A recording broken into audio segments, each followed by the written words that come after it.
Our situation is complicated. My 34 female so 31 male and I have known each other for 10 years, together 8 and married for 4. We met at school and became friends while I was a young wife and mother. My first husband was an alcoholic and narcissist. He wouldn't come home and spend all his money on his friends and alcohol while I tried to keep everything together for our child. I left him for a while but couldn't make it on my own yet without a job. I was a student and and even though my who was my friend at the time tried to help, I had to go back to get things in order to properly leave and divorce. During this time, I started a romantic relationship with my now after 2 years of friendship. I was still with my husband for about 8 more months until he finally agreed to divorce and move out and I was making my own money. I found out that my was still seeing other people during those 8 months because he wasn't sure if the divorce would go through and I'd actually be with him. This hurt me because he knew what pain I'd already endured in my marriage, but I was still married regardless of the situation and that was his excuse. We talked through it and chose to move on together and leave all of that in the past. We were doing great until I got pregnant and 6 months in, we had a big fight and he left for 2 weeks. During that time, he slept with a girl he had met at his friend's wedding. I found out when he came home to work on things and found texts between them. When I confronted him, he apologized and said he did it out of anger and he already put a stop to it. It only happened once. Now, this was extremely painful to deal with, especially while pregnant, but I got through it on the terms it didn't happen again or I was gone. It's been 6 years since then, and he's been great. Incredible even. We were best friends before we became involved and I think that has helped us a lot to work through things. We even just welcomed another child recently and he's the most amazing dad. My issue is that I still have trust issues and I still worry that it'll happen again. He hasn't really done anything to make me think he would, but recently, I found out he messaged some girls about a year ago on Reddit and another forum site trying to be friends. They never went past a few messages of general information. We talked about it and he said he was lonely and trying to make new friends. I said that's fine, but the fact he only reached out to girls and not guys was a red flag to me and he acknowledged that. He has also left some spicy comments on girls' photos, videos on the mature subreddits which he said was just like commenting on Pornhub,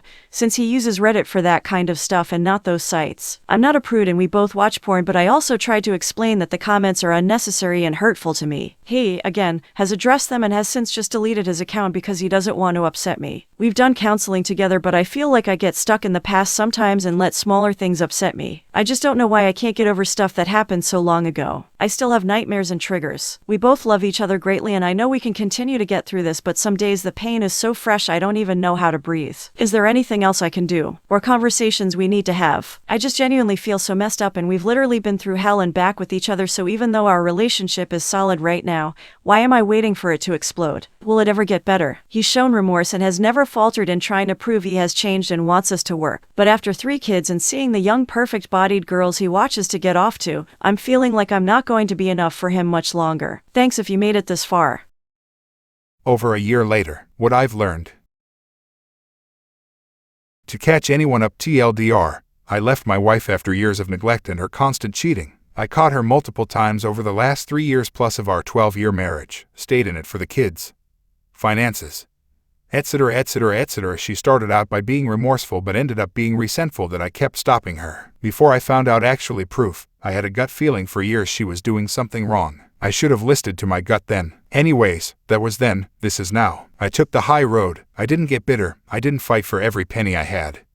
I prioritized my mental health over money during the divorce. We used a mediator. Things went well. I only really had to put my foot down once and say fuck you, lawyer up, and she backed down. All in all, went really smooth. Now, I know this is not the same for everyone. I'm dating this woman who is in a bitter divorce now, separated for over 2 years.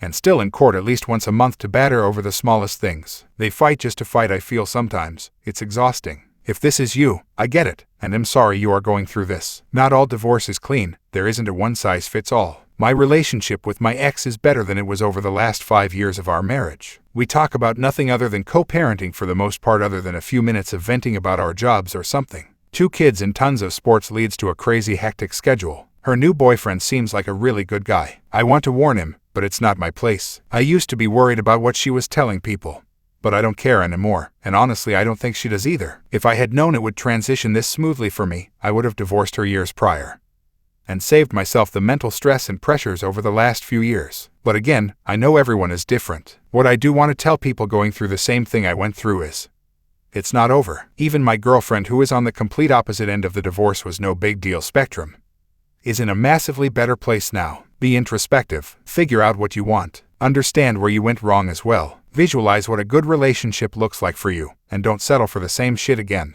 Be better, demand better, and don't let it get to that point again. Something is very wrong in society. There is so much instant gratification, dopamine hits, anonymity.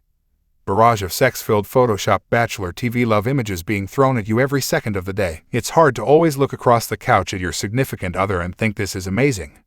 I'm so lucky. It goes for your partner as well. Some just have more self-control, or better friends, to keep you from sitting your married life in front of an oncoming train. Funny thing, when I found out my wife was cheating, I also found out her two best friends were also cheating. All three of them are now divorced. They all encouraged each other. They bragged about it. They all refused to mature, grow old, settle down. I can't tell you how many times I heard I still mentally feel like I'm in college. I don't feel 30, 35, 40. Every birthday was the same, and the drinking was worse. Sad really. Anyways, my advice, don't sit there and try to repair something that is beyond broken. There is so much better out there, especially if you are sure of what you are looking for. In the end, I do believe that being single for the rest of my life was better for me mentally than staying in a broken and abusive relationship. Go Google how to file for divorce in your state. Download the paperwork. Make it a real possibility in your mind. Then when the time is right, you can make the right move for yourself if you need to. One last thing. When I did file for divorce and I sat my kids down to tell them, the first question my 9-year-old daughter had was, "What took you so long?" Kids see more than you think. Don't stay in it for them. You are teaching them what a broken relationship looks like.